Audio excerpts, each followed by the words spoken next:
Hello everyone and welcome back to my YouTube channel. So this is our second part. Last part में मैंने बताया था introduction. Introduction of linear equations. तो अगर अब तक आपने वो वीडियो नहीं देखी है तो प्लीज देख लीजिए, ठीक है, ताकि वो कॉन्सेप्ट्स क्लियर हो जाए. तो आज के इस वीडियो में हम देखेंगे solution of certain linear equations. Linear equations के उनको कैसे सॉल्व करना है, उनके इक्वेशंस के सॉल्यूशंस क्या होंगे उसके बारे में हम आज जानेंगे. ओके, सो आइए स्टार्ट करते हैं. सो हाँ, ये तो कहना ज़रूरी है ना भाई. अगर अब तक आपने चैनल को सब्सक्राइब नहीं किया तो प्लीज़ कर लीजिए और इस वीडियो के लिंक को बहुत ज़्यादा से ज़्यादा लोगों तक शेयर ज़रूर करें ताकि वे भी इसका फ़ायदा उठाएं, वे भी कुछ सीखें. चलिए स्टार्ट करते हैं. फिर हमारा फर्स्ट क्वेश्चन है ये, क्या है, x plus y is equal to 14, x minus y is equal to 4. Okay, हमें इसको सॉल्व करना है. x plus y is equal to 14 and x minus y is equal to क्या है, 4. तो देखिए, जब भी इस टाइप का क्वेश्चन दे and if they ask you to solve the values, solve the linear equation, इसका मतलब क्या है, हमें x और y के वैल्यूज फाइंड करने हैं. ठीक है, x और y के वैल्यूज मैं देखिए पूरा बेसिक से सिखा रहा हूँ जिनको कुछ नहीं आता लीनियर इक्वेशन में, ताकि उनको भी हेल्प हो. अगर आपको आता है तो आप प्रैक्टिस कर सकते हो, वीडियो को पॉज करके सॉल्व करिए, बाद में आंसर मैच करके देख सकते हो. ठीक है, रिवीजन भी हो जाएगा अगर जिनको ये सॉल्व करने आता है. तो हमें वैल्यूज लेना है x और y का, और वो वैल्यू ऐसा होना चाहिए, मतलब नंबर में ही आएगा, कि जिनको ऐड करें तो ये दोनों इक्वेशन, यहाँ पे माइनस करें तो ये इक्वेशन जो है, ये दोनों इक्वेशन सेटिस्फाई होना चाहिए. ठीक है, ऐसा वैल्यू हमें x और y का चाहिए. राइट, तो देखिए कैसे सॉल्व करेंगे. सबसे पहला रूल है, आपको क्या चेक करना है, कोएफिशिएंट्स. सबसे पहले क्या चेक करना है, कोएफिशिएंट्स. कोएफिशिएंट मतलब यहाँ x और y, x का कोएफिशिएंट कुछ नहीं दिया, मतलब इट इज 1x. 1x हो चाहे सिर्फ x हो, मतलब वही है. y का भी 1y, यहाँ भी 1x, यहाँ भी 1y. तो देखना है कोएफिशिएंट्स दोनों इक्वेशन में किसी भी एक के, x या y में से किसी एक के सेम होने चाहिए. ओके, सो देखिए यहाँ पे और यहाँ पे इन दोनों में कोएफिशिएंट ऑफ x 1 है, यहाँ भी 1 है. तो जब दोनों का दोनों सेम हो तो दूसरा क्या देखना है कि आप एडिशन करके उसको सॉल्व कर सकते हो इक्वेशन को, या फिर सब्ट्रैक्शन करके. ओके, तो यहाँ देखिए, अगर हम ऐड भी करें या सब्ट्रैक्ट भी करें, ऐड करेंगे तो 1y माइनस 1y 0 हो जाएगा. राइट, और ये 2x हो जाएगा. और सब्ट्रैक्ट करें तो भी ये सॉल्व होगा. मतलब दोनों से हम सॉल्व कर सकते हैं. मतलब स्टार्ट करिए आप एडिशन से. देखिए 1 प्लस 1 2x होता है, और ये 1 माइनस 1 0, तो ये चला गया, 0 नहीं लिखेंगे, कैंसिल कर देंगे. यहाँ बचा क्या, 14 प्लस 4 कितना होता है, 18. तो आपका x क्या हो जाएगा, it is 18/2, that is 9. x मिल गया 9. y को फाइंड करना है तो इन दोनों में से किसी एक में सब्स्टिट्यूट करिए. तो यहाँ था x plus y is equal to 14, जो इजी है दोनों में से, यहाँ तो दोनों सेम ही है, किसी एक में सब्स्टिट्यूट करो. इजी मतलब जिसका कोएफिशिएंट कम हो वो लीजिएगा. यहाँ पे तो दोनों का कोएफिशिएंट सेम ही है, तो दोनों में से आप कोई भी ले सकते हो. तो y क्या हो जाएगा, y will be equal to 14, ये x राइट में जाएगा तो माइनस x हो जाएगा. तो अब ये 14 माइनस x का वैल्यू 9 है, यहाँ पे डाल दो भाई 9. तो y क्या मिल गया, 14 माइनस 9 कितना होता है, 5. राइट, तो x is 9 and y is 4. अब आप इन दोनों में अगर सब्सटीट्यूट करते x और y का वैल्यू, तो यहाँ 9 प्लस 5 14 आता, और यहाँ 9 माइनस 5 4 आता. मतलब कि हमारा LHS और RHS सेम आ रहा है. इसका मतलब क्या, ये वैल्यूज करेक्ट है. तो इनको बोलेंगे solutions of the this linear equations. Okay, अब आइए आते हैं दूसरे क्वेश्चन की तरफ. थोड़ा अलग है ये. यहाँ देखिए क्वेश्चन क्या दिया है, सेम वही, x plus 3y is equal to 6 and 2x minus 3y is equal to 12. Linear equation ही है.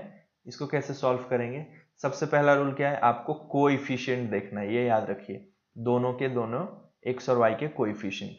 यहाँ x का कोएफिशिएंट सेम नहीं है तो यहाँ से हट जाइए, y के पास आइए. y का कोएफिशिएंट सेम है ना. ओके, जब कोएफिशिएंट सेम मिल जाए तो आपको चेक करना है कि एडिशन से हमारा प्रॉब्लम सॉल्व हुआ या सब्ट्रैक्शन से। सब्ट्रैक्शन लास्ट में देखना, ठीक है, पहले एडिशन देखिए। तो देखिए अगर 3 और 3 यहाँ प्लस है, माइनस 3 माइनस 3 0, मतलब क्या कि हाँ एडिशन से कर सकते हैं।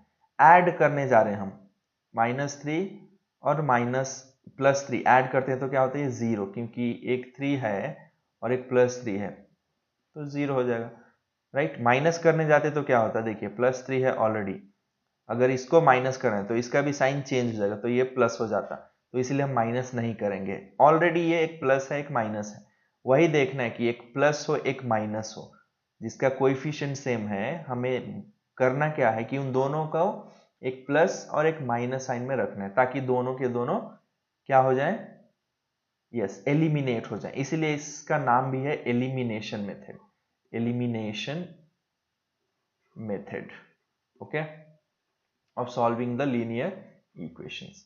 तो यहाँ भी हम प्लस ही करेंगे, ठीक है, वो लिखिए मत, इट इज अंडरस्टूड। तो ये तो गया, और ये क्या हो जाएगा, 2 + 1 3x, और यहाँ 6 + 12 इज 18, तो x क्या होगा 18/3 दैट इज 6, x मिल गया 6, राइट। अब y क्या हो गया, इन दोनों में से किसी एक में सब्सटीट्यूट करिए। जैसे मैंने बोला था कि जो जिसका कोएफिशिएंट कम हो, यहाँ देखिए ये स्मॉलर दिख रहा है कंपेयर टू दिस, तो हम क्या करेंगे, इसी में सब्सटीट्यूट करेंगे। तो x = 6 इन कौन सा इक्वेशन, x + 3y = 6, तो 3y क्या हो जाएगा 6, और ये इधर गया तो -x, ठीक है, इसको भेज रहे हैं। तो y क्या होगा 6 माइनस, अच्छा 3 ही रखिए, x का वैल्यू सब्सटीट्यूट कर लीजिए। अब कभी भी आप स्टार्टिंग में करो लास्ट में चलेगा, तो 6 0 होता है, तो y क्या हो जाएगा, 0 से कुछ भी माइनस होगा तो सॉरी 6 में 0 से कुछ भी मल्टीप्लाई डिवाइड होगा तो सेम ही होगा, दैट इज 0 ही रहेगा। तो therefore your answer is 0, that is 0/3 क्या होता है 0, 0 से मल्टीप्लाई कुछ करो या उससे डिवाइड कुछ करो, आंसर 0 ही होता है। ओके, सो ये है हमारा आंसर। x और y के वैल्यूज आप इसमें सब्सटीट्यूट करके देखो, LHS और RHS सेम ही आएंगे। ओके, अब आते हैं लास्ट क्वेश्चन की तरफ। जब कोएफिशिएंट सेम ना हो, यहाँ पे देखिए ये बहुत ही इंपॉर्टेंट है। यहाँ पे क्या है, कोएफिशिएंट ना x का ना y का, किसी का भी सेम नहीं है, क्योंकि यहाँ पे 1 है, यहाँ पे 3, यहाँ पे 2 है, यहाँ पे 4। जब इस टाइप का दिया हो तो आपको क्या करना है, यहाँ पे नंबर जो दिया है इसका 3 है कोएफिशिएंट, इसको इधर मल्टीप्लाई कर दीजिए, इन सब से 3 मल्टीप्लाई होगा, और यहाँ 1 था तो इसको इस पूरे वाले से मल्टीप्लाई कर दीजिए। तो ये जो पहला नंबर है इधर जाके इन सबसे मल्टीप्लाई होगा, और इनका जो पहला x का ही लेना, ये नहीं कि इधर आप x का ले लिए इधर y का, कोएफिशिएंट x का ही आप रेसिप्रोकेट करके मल्टीप्लाई कर रहे हो, इसका इस वाले से और इसका इस वाले से।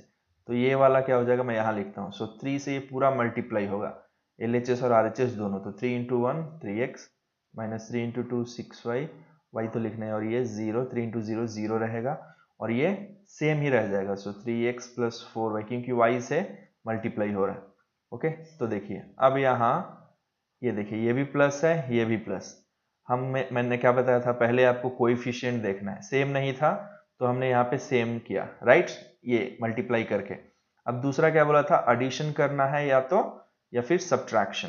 तो एडिशन अगर करते हैं तो दोनों के दोनों प्लस हैं, तो प्लस प्लस 3 3 6 हो जाएंगे, तो एडिशन नहीं कर सकते हम, माइनस करेंगे, राइट, सब्ट्रैक्शन करेंगे। तो सब्ट्रैक्शन जब करेंगे तो ये पूरा जो दूसरा वाला होगा ना, सेकेंड नंबर पे लिखे होंगे, ये फर्स्ट है ये सेकेंड, तो इसका जितने भी साइन है चेंज हो जाएंगे। यहाँ प्लस था तो ये माइनस, ये भी प्लस है तो ये भी माइनस, और ये भी प्लस है तो ये भी माइनस। अब 3 - 3 देखना है, 6 - 4 देखना है, 0 - 20। ओके, ये वाला साइन नहीं है, अब माइनस कंसिडर करेंगे। सब्ट्रैक्शन ऐसे ही होता है।